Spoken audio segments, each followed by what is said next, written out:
मुझे आज भी याद है कि 2004 में जब मैं परमेश्वर में आया तो जिस ग्रुप में मैं संगति करता था वो हर हफ्ते 3 दिन रात के रोजे रखते थे। एक हफ्ते में, हर एक हफ्ते में, सोमवार से लेके संडे से लेके सैटरडे तक, सोम से संडे तक 7 दिन में 3 रोजे दिन रात के। डे के तो होते ही थे ना, वो तो मिस ही नहीं होते थे, लेकिन दिन रात के भी होते थे। हर हफ्ते की मैं बात कर रहा हूं। मेरी लाइफ के जो पहला साल, दूसरा साल टोटल रोजों में निकला है, सिर्फ रोजों में निकला है। मैंने कम खाया होगा, रोजे ज्यादा रखे होंगे।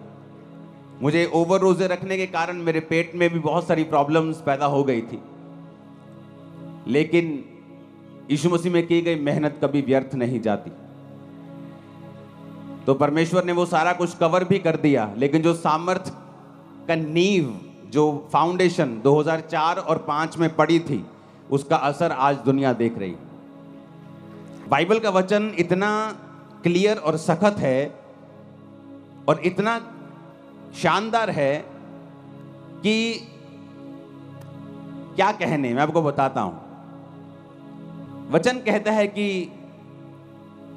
एसाव याकूब 2 जुड़वा भाई थे, और बाइबल कहती है एसाव जब आया तो अपने भाई को उसने दाल पकाते हुए देखा। कहता है दाल मुझे चाहिए। कहता है दाल तुझे दे दूंगा, लेकिन तू बड़ा है। जुड़वा थे पहले, वो आया था। कहता तू बड़ा है तो तू ऐसा कर, अपने बड़े होने का पद मुझे बेच दे। याकूब ने कहा तू बड़ा है तो अपना पद मुझे दे दे, मैं दाल तुझे दे दूंगा। और वचन कहता है कि एक बार के भोजन के बदले में उसने अपने बड़े होने के पद को बेच दिया। और जब आशीष पाने के लिए निकला अपने बाप से, क्योंकि बड़ों को ज्यादा आशीष मिलती थी पहलोठों को, तो लिखा वो आशीष पाने के योग्य नहीं ठहरा। आंसू बहाने पर भी, तौबा करने पर भी उसे कोई भी आशीष नहीं मिली। क्यों? क्योंकि उसने शरीर को फॉलो किया था। जो लोग शरीर को फॉलो करते हैं वो आशीष पाने के योग्य नहीं है। वचन कहता है कि अगर आप व्यभिचार में गिर गए, अगर आप पाप में गिर गए, अगर आप चोरी में गिर गए, तो आप सेवा करने के भी काबिल नहीं हैं उच्च पद की। वचन तो इतना गहरा है वचन। तो शैतान लोगों को नाकामयाब कैसे करता है? उनको शरीर के पीछे लगाता है, उनको पाप के पीछे लगाता है, डर के पीछे लगाता है, लोभ के पीछे लगाता है, लालच के पीछे, घमंड के पीछे, व्यभिचार के पीछे। और रोजे के उपवास क्या करता है? जब आप उपवास करते हैं, उपवास आपके शारीरिक, जो आपका बॉस बन गया शरीर। अगर शरीर ने कह दिया कि रात को आपको मोबाइल देखना ही देखना है, गंदी फिल्म देखनी ही देखनी है, तो आप उसको करते हैं, क्योंकि आपका शरीर भारा है, आपकी स्पिरिट हल्की है। आपका बॉस आपका शरीर है। और इसीलिए जब आत्मिक कामों में आप जाते हैं, जब आपको एक ब्रेक थ्रू की जरूरत होती है, जब आपको एक हीलिंग की जरूरत होती है, जब आपको परमेश्वर का हाथ चाहिए होता है, तब क्या होता है? तब आप चाहते हुए भी कुछ नहीं कर सकते, क्योंकि आपकी आत्मिक जो जिंदगी है वो कमजोर है। और जब आपको जरूरत होती है आप कुछ कर नहीं पाते हैं। अपने हाथों को उठाओ, प्रभु से कहो, खुदावंद मैं अपने शरीर के अनुसार नहीं, अपनी आत्मा के अनुसार चलो, प्रभु यीशु मसीह के सामर्थी नाम में। 2 तिमुथियुस 2 उसकी 20 से 22 आयत, उसमें लिखा है, बड़े घर में ना तो केवल सोने चांदी के, पर काठ और मिट्टी के बर्तन भी होते हैं। कोई कोई आदर, कोई कोई अनादर के लिए। यदि कोई अपने आप को इनसे शुद्ध करेगा तो आदर का बर्तन और पवित्र ठहरेगा और स्वामी के काम आएगा और हर एक भले काम के लिए तैयार होगा। जवानी की अभिलाषाओं से भाग, और जो शुद्ध मन से प्रभु का नाम लेते हैं उनके साथ धर्म, विश्वास, प्रेम और मेल मिलाप का पीछा कर। परमेश्वर ने कहा बड़े घर में सिर्फ सोने और चांदी के ही नहीं, काठ और मिट्टी के बर्तन भी होते हैं। अब आपके घर में बहुत से बर्तन हैं। एक आपके घर में गिलास है, आपकी रसोई घर में, जिससे आप पानी पीते हैं। प्लेट पड़ी है जिससे आप खाना खाते हैं। एक बाल्टी ऐसी पड़ी होगी, वाटर कूलर पड़ा होगा जहां आप पानी स्टोर करके रखते हैं, उससे पानी पीते हैं। और एक कहीं नुक्कड़ में रसोई घर में एक कूड़ेदान का बर्तन भी पड़ा होगा, जहां हर तरह का कूड़ा, खराब वस्तु, खराब खाना, बिगड़ा हुआ खाना आप उस कूड़ेदान में डालते हैं। वचन क्या कहता है कि वो कूड़ेदान का जो बर्तन है वो भी उसी घर का है, और जो आदर का बर्तन है जो स्वामी के मुंह से लगता है वो भी उसी घर का बर्तन है। तो परमेश्वर ने कहा कि लोग है तो मेरे विश्वासी, है तो मेरे बच्चे, है तो मेरे ही घर के बर्तन, पर कोई तो आदर का बर्तन है और कोई निरादर का बर्तन है। और लिखा, जो कोई अपने आप को इनसे शुद्ध करेगा, किन से? व्यभिचार से, पाप से, शरीर के कामों से, निंदा से, चुगली से, विश्वासघात, माता पिता की आज्ञाओं को ना मानना, ढीठ, घमंडी, लड़ने वाले, गालियां निकालने वाले। परमेश्वर ने कहा अगर तुम इन चीजों से अपने आप को शुद्ध नहीं करोगे तो तुम अनादर के बर्तन ठहरोगे, और अगर तुम अपने आप को इन चीजों से शुद्ध करोगे तो आदर के बर्तन ठहरोगे। अगर तुम आदर के बर्तन ठहरोगे तो स्वामी के काम आओगे। अगर तुम स्वामी के काम आओगे, उसके मुंह से लगाए जाओगे, तुम्हारी आशीषें अलग होंगी, तुम्हारी आशीषें दूसरों के जैसी नहीं होंगी, क्योंकि तुम आदर के बर्तन हो। लिखा है क्योंकि मनुष्य स्वार्थी, लोभी, डींगे मारने वाला, अभिमानी, निंदक, जिसे अपना ही स्वार्थ है, जो हर काम अपने ही फायदे के लिए करता है, लोभी है, लालची है, हर चीज को बेचना आता है उसे, डींग मार। वो चर्च में गए थे, अच्छा ठीक नहीं हुए, आ जाओ मेरी चर्च में। डींगे मारनी। खुदावंद का आत्मा यहां आपको हील करता है, मैं नहीं। आप गवाह होंगे, और आप गवाह हैं, लंगड़े चलाए जाते हैं और कोढ़ी शुद्ध किए जाते हैं। लेकिन आपने कभी ऐसा नहीं सुना होगा कि अगर चंगाई चाहिए तो सिर्फ मेरी चर्च में आओ। यह निशानी है कि वो पास तक गिर चुका है और वचन में नहीं। अभिमानी, निंदक, माता पिता की आज्ञा टालने वाला, कृतज्ञ यानी विश्वास, थैंक्स गिविंग ना करना, ऐसे दो तरह के लोग होते हैं। प्रभु के सामने कृतज्ञ, लोगों के सामने कृतज्ञ। प्रभु जो मर्जी कर दे उसका थैंक्स नहीं करते, अगली डिमांड, उसके अगली डिमांड। जो प्रभु ने पीछे किया उसका कोई थैंक्स नहीं, अगली डिमांड, उससे अगली, उससे अगली, उनको कृतज्ञ बोलते हैं। और ऐसे लोग भी होते हैं, आप अगर उनके लिए कुछ करेंगे, बोलोगे ले मैं तो इनका वर्कर हूं, ये तो इनका फर्ज बनता था करना। मैंने लाइफ में वर्कर देखे 30-30 साल से काम करते हुए, सेम सैलरी, धीरे धीरे सैलरी बढ़ रही है कछुए की चाल से, और कोई हेल्प नहीं की। मैंने देखे हैं वर्कर लोगों के घरों में काम करते, लोगों की जिंदगियों में काम करते हुए। तो उसने कहा जब तुम्हारी हेल्प हो, जब तुम्हें कुछ मिले तो उसका थैंक्स करो, वो इंसान हो या परमेश्वर। अपवित्र, दया रहित, क्षमा रहित, दोष लगाने वाला, असंयमी, कठोर, भले के बैरी, विश्वासघाती, ढीठ, घमंडी, प्रभु के नहीं सुख विलास के चाहने वाले, भक्ति का भेष धरेंगे पर शक्ति को ना मानेंगे, ऐसों से परे रहना। परमेश्वर ने कहा यदि तुम अपने आप को इनसे शुद्ध करोगे तो आदर के बर्तन ठहरोगे।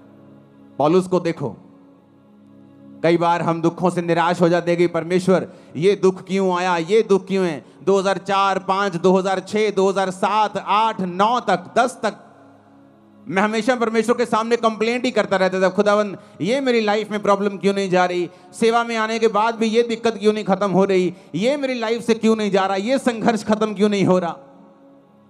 आज हम पौलुस की पत्रियों को पढ़ते हैं। अगर हम पौलुस की पत्रियों को पढ़ते हैं, उन 13-12 जितनी भी 13 पत्रियां हैं, तो पौलुस की पत्रियों को पढ़ते पढ़ते हमें यह समझ आती है कि पौलुस ने अपनी 13 पत्रियों में एक ही बात की है, तुम्हारे कैरेक्टर को किस तरह से मजबूत रखना है, क्योंकि शैतान तुम्हारे कैरेक्टर को खत्म करके ही तुम्हारी लाइफ में काम करता है। और पौलुस ने कहां से ये पत्रियां लिखी हैं? जेल में से। जेल कैसे गया? सुसमाचार के लिए, अपने पाप के लिए जेल नहीं गया। वो लोग अपने पापों के लिए जेल जाते और बोलते कि मैं प्रभु के लिए जा रहा हूं। लेकिन बाइबल कहती है वो खुदाबंद के कामों के लिए लोग उससे जेलसी करते थे, वो जेल में गया। जेल में गया तो एक आम इंसान सोच सकता है कि अगर ये परमेश्वर का दास है तो फिर जेल में क्यों गया, फिर प्रभु इसको बाहर क्यों नहीं निकालता। लेकिन वचन में क्या लिखा है? वचन में लिखा है कि जब वो जेल में गया तो वो सारी पत्रियां उसने जेल के अंदर से लिखी। प्रभु को मालूम था पतरस की इतनी पत्रियां क्यों नहीं, क्यों मैं बताता हूं, क्योंकि पतरस बाहर से विकाई में था और हर टाइम बिजी रहता था, कभी वहां कभी वहां कभी वहां मीटिंग है, कभी उन वो विश्वासियों के पास, कभी उस कलीसिया के पास। उसकी केवल 2 पत्रियां बाइबल में है, पहला पतरस और दूसरा पतरस। अब जब सेवकाई में कोई तो चाहिए जो इस लेवल का हो, जो पतरस के लेवल का हो, जो यूहन्ना के याकूब के लेवल का हो, उसी की पत्रियां काम आएंगी। छोटे लेवल का कोई लिखेगा तो उसकी पत्रियों में वो बात नहीं होगी, वो पवित्र आत्मा की भरपूरी नहीं होगी। तो परमेश्वर जानता है कि पौलुस एक ऐसा जन है जो उस लेवल का प्रेरित है। और वचन क्या कहता है? वो जेल में गया और उसने पत्रियां को लिखा। परमेश्वर का उसको जेल में डालने का रीजन ये था कि आने वाले समय में इतनी सेवकाई का असर पतरस का नहीं हुआ जितना पौलुस का हुआ। आज हम किसकी पत्रियों को पढ़ के अपने कैरेक्टर को सही रखते हैं? पौलुस की पत्रियों को पढ़ के, हाँ या ना? पौलुस की पत्रियां पढ़ते हैं। आप तीमुथियुस पढ़ो, जहां उसने लिखा है अपने स्पिरिचुअल सन को, उसने कहा मैं अपने आत्मिक पुत्र तीमुथियुस को लिखता हूं, ये करना है, ये करना है, ये करना है। दूसरा तीमुथियुस कैरेक्टर के बारे में, कुलस्सियों कैरेक्टर के बारे में, थिस्सलुनीकियों कैरेक्टर के बारे में, तीतुस की पत्री, फिलेमोन की पत्री। अगर आप इन पत्रियों को पढ़ेंगे आपको कैरेक्टर नजर आएगा कि पौलुस ने कैरेक्टर के विषय में बहुत सी बातें की हैं। हालेलुया। लेकिन कैसे की? बाइबल कहती है हर एक चीज मिलकर भलाई को पैदा करती है जो प्रभु यीशु से प्यार करते हैं। उसने अपने आप को पवित्र रखा, फास्टिंग में रखा, प्रेयर में रखा और जेल से पत्रियां लिखी जो आज तक हम पढ़ के आशीष पा रहे हैं। अपने हाथों को उठाओ, बोलो हर एक दुख के लिए जो खुदा की मर्जी से आया, मैं खुदा का थैंक्स करता हूं। ऊंची आवाज में बात करो, थैंक्स करो ऊंची आवाज में। और पिता मैं विश्वास करता हूं कि आप कुछ बड़ा करेंगे उन्हीं दुखों के बीच से, यीशु के नाम में। अब हम फास्टिंग क्यों करते हैं? जब शरीर आपका स्वामी है, आज आपको रोजा रखना है 5 बजे तक, लेकिन सुबह आपको इतनी भूख लगी छोले भटूरे देख के कि आपने अपना रोजा खोल लिया, क्योंकि आपका शरीर आपका स्वामी है। आप फैसला करके उठे नहीं ये व्यभिचार से मैं दूर रहूंगा, लेकिन आज वो लड़की बड़े सुंदर कपड़े डाल के आई, आप अभी भी उसे देख रहे हैं। क्यों? क्योंकि आपका शरीर आपका स्वामी है। जब आपका शरीर आपका स्वामी है तो आपकी लाइफ में वो काम नहीं हो सकते जो आपको बंधनों से मुक्त करेंगे, फ्री मैन आपको करेंगे, एक लेवल तक आपको लेके जाएंगे। आप कभी उस लेवल तक नहीं आ सकते क्योंकि आपका शरीर आपका स्वामी है। आपको मालूम है कि आपका मोबाइल, आपकी फेसबुक स्क्रॉलिंग आपके टाइम को वेस्ट कर रही है। ये टाइम आपको प्रेयर में देना है। क्यों? क्योंकि आपका शरीर आपका स्वामी है। आप जब फैसला कर लेते ये काम मैं नहीं करूंगा और आप प्रार्थना में चले जाते, उस तरीके से आप अपनी आत्मिक लाइफ को, अपनी आत्मा को अपने जीवन का स्वामी बना देते हैं। और वचन कहता है जो आत्मा से चलेगा वो जिएगा। आमीन। आप जानते नहीं आत्मा में रहना और प्रार्थना और उपवास में रहने से कितने बंधन टूटते हैं और कहां ये चीजें लगती हैं जाके, आपको मालूम भी नहीं। जब प्रार्थना उपवास में मैं पिछले दिनों में था तो प्रेयर कर रहा था तो परमेश्वर दर्शन देने लगा। ऐसे दर्शन नहीं देने लगा कि मैं कुछ मांग रहा हूं प्रभु से कि मुझे ये चाहिए, मुझे ये चाहिए। जस्ट मेरी आदत है खुदावंद की प्रेजेंस में बैठना और बैठे रहना और प्रेयर करना और बेदारी के लिए प्रेयर करना, लोगों के लिए प्रेयर करना। मेरा अपना कोई मसला नहीं है खुदावंद के सामने। मेरे मसले चर्च के होते हैं, आपके होते हैं। आप यहाँ काउंसलिंग के लिए आते हैं, आपके केस मोबाइल पे मेरे पास आते हैं। जब उनसे हल नहीं होता डायरेक्ट मेरे पास आते हैं तो मैं लिख के भेजता हूँ, इसको ये कहना है, ये कहना है, या सिर्फ ले हैंड में खड़ा करो, या इसको रोजे रखवाओ, या मुझसे मिलाओ, इसे ऑफिस भेजो। तो मेरा मसला सिर्फ आपके साथ होता है। आप प्रभु की प्रेजेंस में होते हैं, परमेश्वर आपकी लाइफ को फ्रूटफुल बनाता है, इफेक्टिव बनाता है। वो आपके बिजनेस के बारे में आपको दर्शन दे सकता है। आपका बेटा जो बचा नहीं है, नशे करता है, उसके बारे में आपसे बात कर सकता है। आपकी वाइफ के बारे में, आपके हस्बैंड के बारे में, आपके बच्चों के बारे में, आपकी सेहत के बारे में, किसी भी बारे में वो आपसे बात कर सकता है। जो चीज कमजोर है, शैतान के हाथ में है, बंधन के नीचे है, उसके बारे में प्रभु आपसे बात करता है। इसलिए तो वचन में लिखा है कि मैं अपने वचन को भेज के अपने लोगों को चंगा करूंगा। जैसे आप बिजली का बिल भरने, पुराने टाइम में लोग लाइन में लगते थे, पता नहीं आज लगते हैं कि नहीं लगते, ऑनलाइन हो जाता सब कुछ, लेकिन लाइन में लगते। तो आप लाइन में जो लगे हुए हो, छुटकारे की लाइन में, हीलिंग की लाइन में, लेकिन जब तक आप फास्टिंग, उपवास, प्रार्थना, तौबा, शरीर के कामों से मुक्त होकर प्रभु के सामने समर्पित आप नहीं होंगे, तब तक आप लाइन में तो हो पर आपका नंबर नहीं आएगा। लाइन में तो लगे हुए हो, चर्च तो जा रहे हो, पता सब कुछ है, प्रभु की दया भी है, लाइन में लगे ये भी एक फजल है, प्रभु को जानते हो ये भी एक अनुग्रह है। लेकिन रियल छुटकारा, नंबर कब आएगा? जब तुम इन बातों को फॉलो करोगे। ऊंची आवाज में हालेलुया बोलो। और जब हम उपवास करते हैं क्या होता है? उपवास हमारे शरीर के जो बॉसपन है, उसका जो बॉसी शरीर है, जो मालिक बनता है, वो उसके मालिकियत को खत्म कर देता है।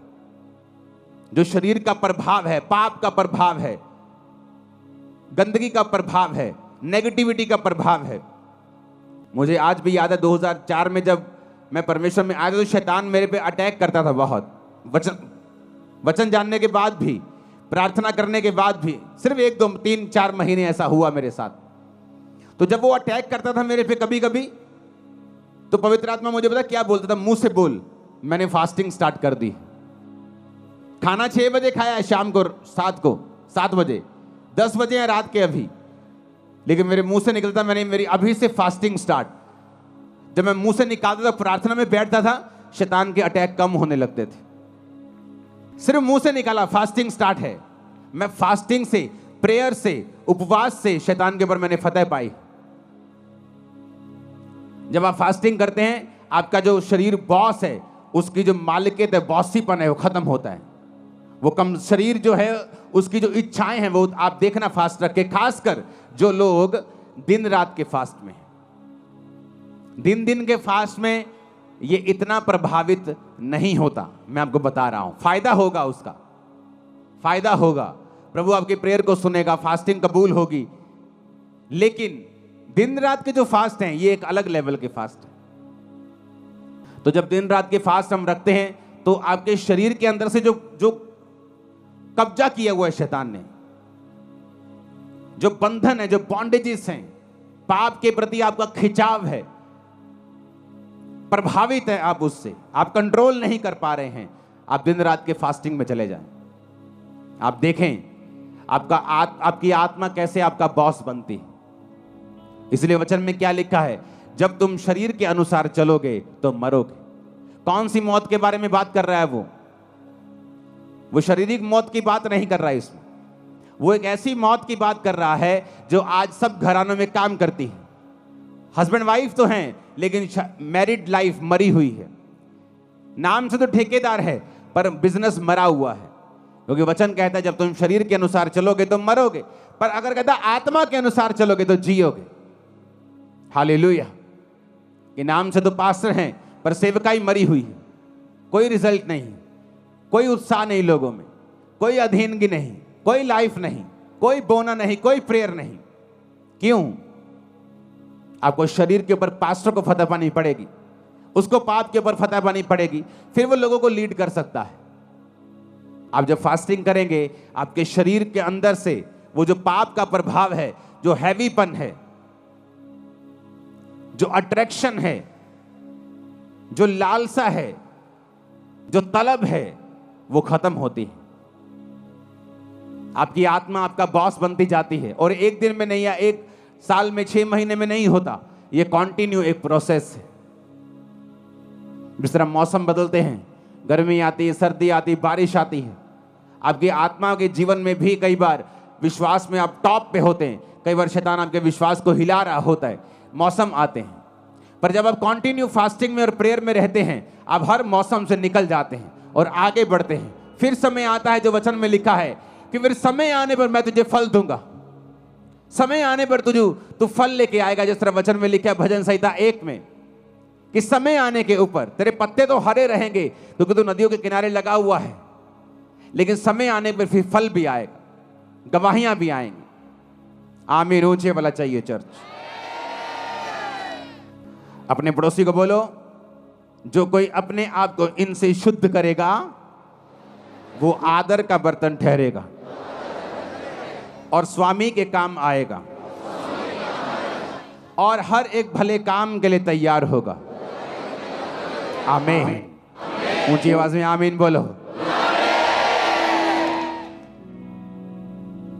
Hallelujah, hallelujah.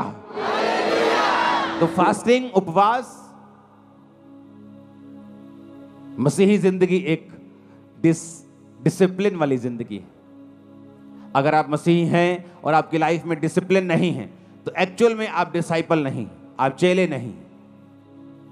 ये कहीं और होता होगा कि आप जाएं, जो मर्जी करें, जो मर्जी खाएं, जो मर्जी पिएं, लेकिन मसीह में ऐसा नहीं होता। यीशु मसीह ने कहा अगर तू इनसे अपने आप को शुद्ध करेगा तो स्वामी के काम आएगा, आदर का बर्तन ठहरेगा।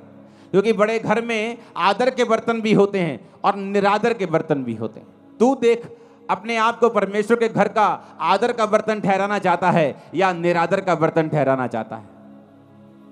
बड़े घरों में आपने सोने के बर्तन देखे होंगे।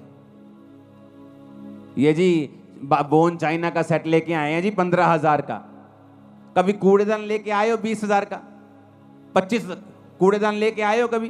1 लाख रुपए का कूड़ेदान लेके आए हैं जी, सोने के। इसमें ओरिजिनल 24 कैरेट गोल्ड का उसमें लाइनें लगी हुई हैं।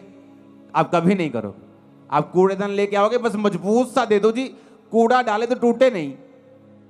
लेकिन बर्तन लेके आओगे शानदार, जिससे पीना है, जिससे खाना है। काम हमारे निरादर के बर्तन वाले हैं और प्रभु से हम कहते हैं कि हमें आदर क्यों नहीं मिल रहा, मेरा बच्चा मेरा आदर क्यों नहीं करता। तुम प्रभु का आदर नहीं करते, लोग तुम्हारा आदर नहीं करते।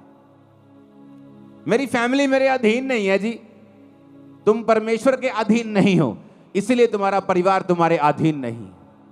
मेरा पति मेरी बात नहीं सुनता, तुम प्रभु की बात नहीं सुनती, इसलिए तुम्हारा पति तुम्हारी बात नहीं सुनता। सब कुछ जुड़ा हुआ है। तुम आत्मा में कामयाब हो जाओ, शरीर में कामयाबी तुम्हारे पीछे पड़ के तुम्हें मिलेगी, बाइबल कहती है। आत्मा में कामयाब हो जाओ, शरीर में कभी भी फेल नहीं हो सकते तुम लोग, कभी भी, नेवर। वो लाइन चेंज कर देगा तुम्हारी, लेकिन फेल नहीं होने देगा। हालेलुया। मसीह जिंदगी डिसिप्लिन वाली जिंदगी है। मसीह में आके भी डिसिप्लिन नहीं है। अगर उन्हीं चौकों में खड़े होकर लड़कियों को छेड़ना है, अगर वैसे ही काम करने, वैसे ही मोबाइल चलाने, उन्हीं ब्लॉगर्स की तरह वैसे ही ब्लॉग बनाने और गालियां निकालनी है, अपने आप को क्रिश्चियन बोलना छोड़ दो। तुम उन लोगों की तरह नहीं हो जो लोग सुनते हैं संसारिक और शारीरिक गाने। मैंने क्रिश्चियन लोगों की शादियों में बजते हुए देखे हैं गाने, शराब के गाने, कोट कोट पिला देखो, शराब के गाने क्रिश्चियन लोगों की शादियों में। इमेजिन करो कैसी बरकत परमेश्वर देगा उन्हें। सोचो, जहां बरकत होनी चाहिए, जहां प्रभु की प्रेजेंस होनी चाहिए कि एक जोड़ा सदा के लिए मिल रहा है, वहां पर खुदा की अगर प्रेजेंस होगी तो उनकी लाइफ में बरकत आएगी और वहां शैतान की प्रेजेंस होती है। आप किस चीज से सुनते हैं बताओ? उस अंग का नाम क्या है? बोलो। कान से? कहां है कान? ये कान नहीं, इससे नहीं सुनते आप, मालूम है कि नहीं? इससे सुनते हो आप? नहीं, इसके अंदर एयर ड्रम, इसके अंदर कान का एक पर्दा है, उससे सुनते हो आप, इससे थोड़ी सुनते हो। ये तो एक मांस का टुकड़ा है। पहलवान देखे कभी ओलंपिक वाले? उनके यहां देखा क्या हुआ होता है? वो बज बज के उनके कान फट फट के मोटे हुए होते यहां से। अगर ये सुनते हैं तो जब वो मोटे हो जाते हैं फिर वो कहां से सुनते हैं? वो तो अंदर से सुनते हैं भाई, इधर से। कान के अंदर जो होल है, यहां एक, वहां अंदर आवाज जाती है, कान का पर्दा उसे रिसीव करके सिग्नल भेजता है, दिमाग में जाते हैं तो आवाज आती है। ये थोड़ी सुनता है। फिर ये बनाया क्यों है? बात तो ये है, प्रभु ने कोई चीज फालतू में तो बनाई नहीं है। अगर मैं इसे हटा दूं, आप कई लोगों का देखोगे एक्सीडेंट में कान उखड़ जाता है, उनके कान होता ही नहीं है, फिर भी वो सुनते हैं। लेकिन परमेश्वर ने बनाया क्यों है फिर ये कान? अगर आप ध्यान से देखें एक पिक्चर में, कान और स्त्री का गर्भ दोनों सेम शेप के होते हैं। इधर लेफ्ट साइड पे स्त्री का गर्भ है, यूट्रस है, जहां बच्चा होता है। बच्चा और कान दोनों सेम शेप के होते हैं। दूसरी फोटो भी है आपके पास, कान और बच्चा और स्त्री का गर्भ, पिछली फोटो दिखाओ, दोनों सेम शेप के होते हैं।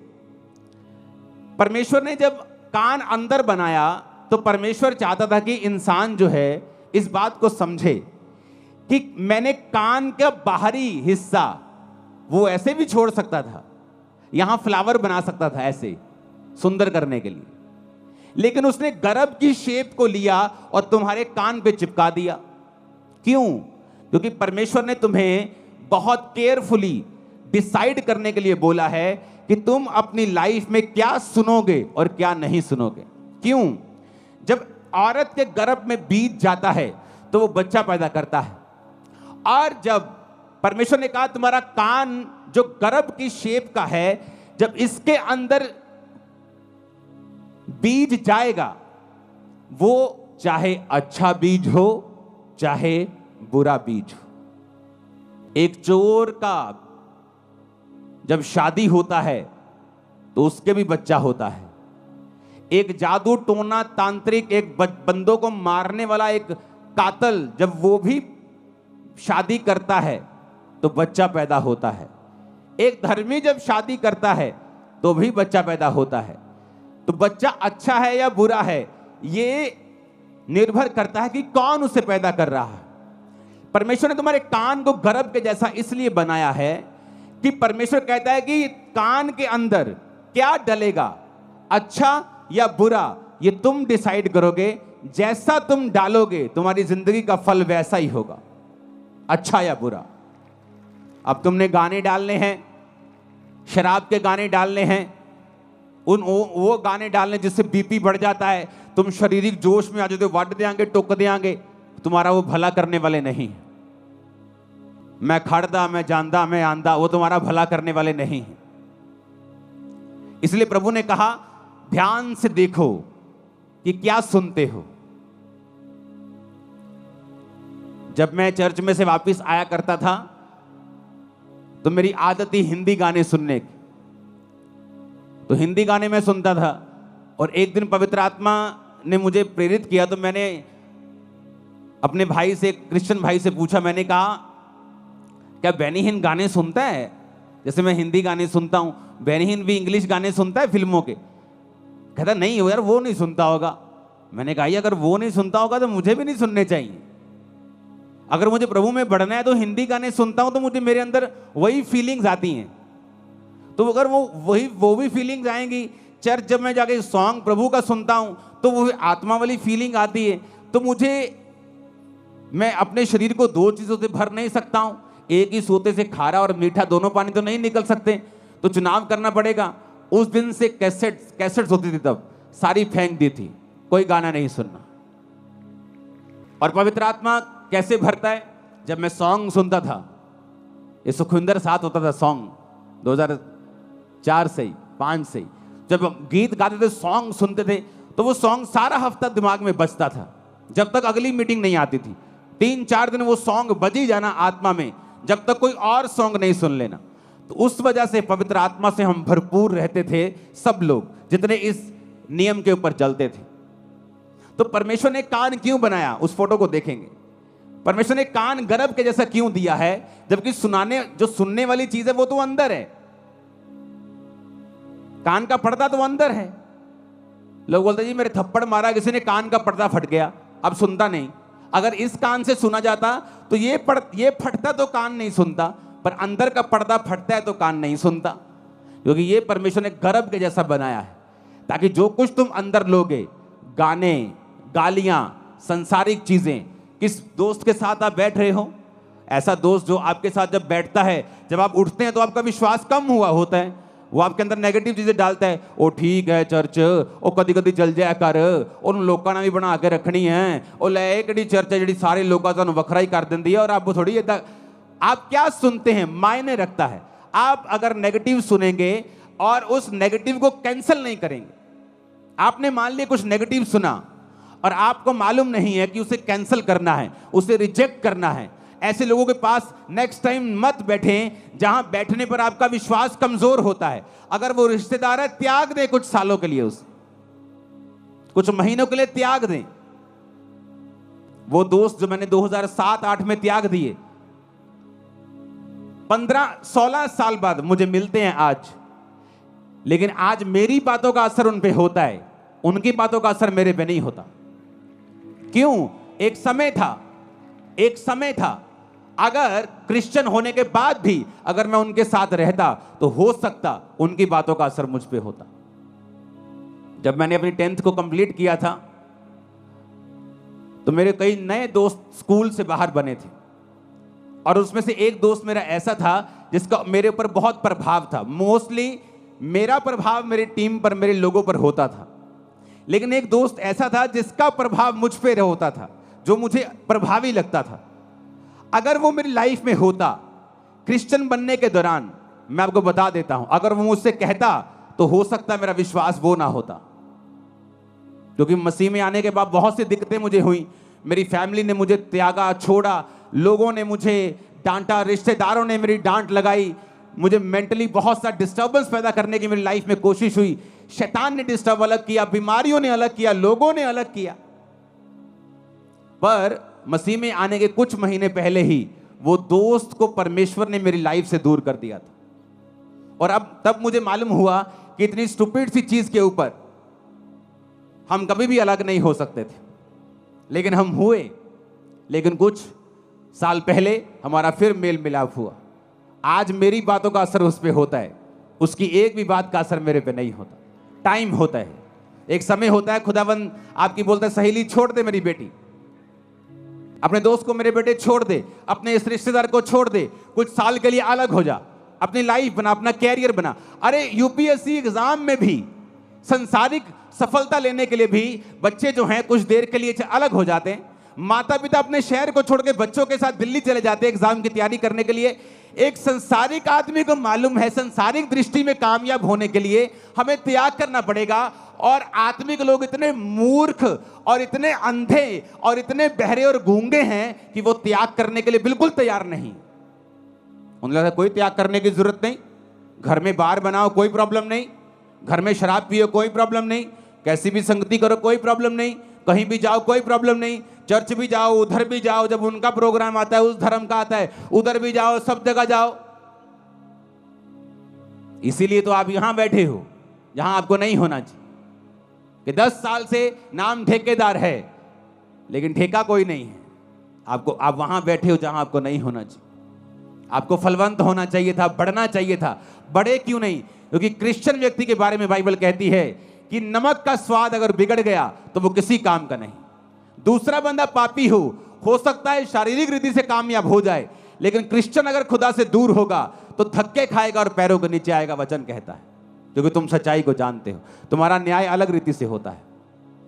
दूसरा गाने सुन के कामयाब हो सकता है, संसारिक दृष्टि से, आत्मिक दृष्टि से वो भी एक नाकामयाब व्यक्ति है, लेकिन तुम शारीरिक और मानसिक और आत्मिक सब दृष्टि में नाकामयाब हो सकते हो, क्योंकि तुम्हारा न्याय अलग रीति से होता है। तुम प्रभु के लोग हो, तुम वचन जानते हो, सच्चाई जानते हो, तुम जानते हो तुम उजाले में हो, तुमने उजाले का स्वाद चखा है, तुम परमेश्वर को जानते हो। जब सुबह अपने कानों में कंघी, जब अपने बालों में कंघी करने के लिए उठोगे तो अपने कानों पे ध्यान देना और सोचना कि आज मुझे क्या सुनना है, इस गर्भ के अंदर मुझे क्या लेके जाना है, अच्छा बीज या बुरा बीज। अच्छा बीज लेके जाऊंगा तो अच्छा फल लाएगा, बुरा बीज दूंगा तो बुरा फल आएगा। जमीन नहीं देखती, अब आम बो दोगे भी आम उगा देगी, आप डोडे बो दोगे डोडे उगा देगी, आप कांटे बो दोगे, कैक्टस बो दोगे, कैक्टस उगा देगी। जमीन नहीं देखती, जमीन बोलती मुझे बीज दे मैं तुझे उगा दूंगी। कान भी, जीवन भी देखता नहीं क्या अच्छा है या बुरा है। वो तुम्हारा डिसीजन है, वो पावर तुम्हारे पास है, अंगों के पास नहीं है।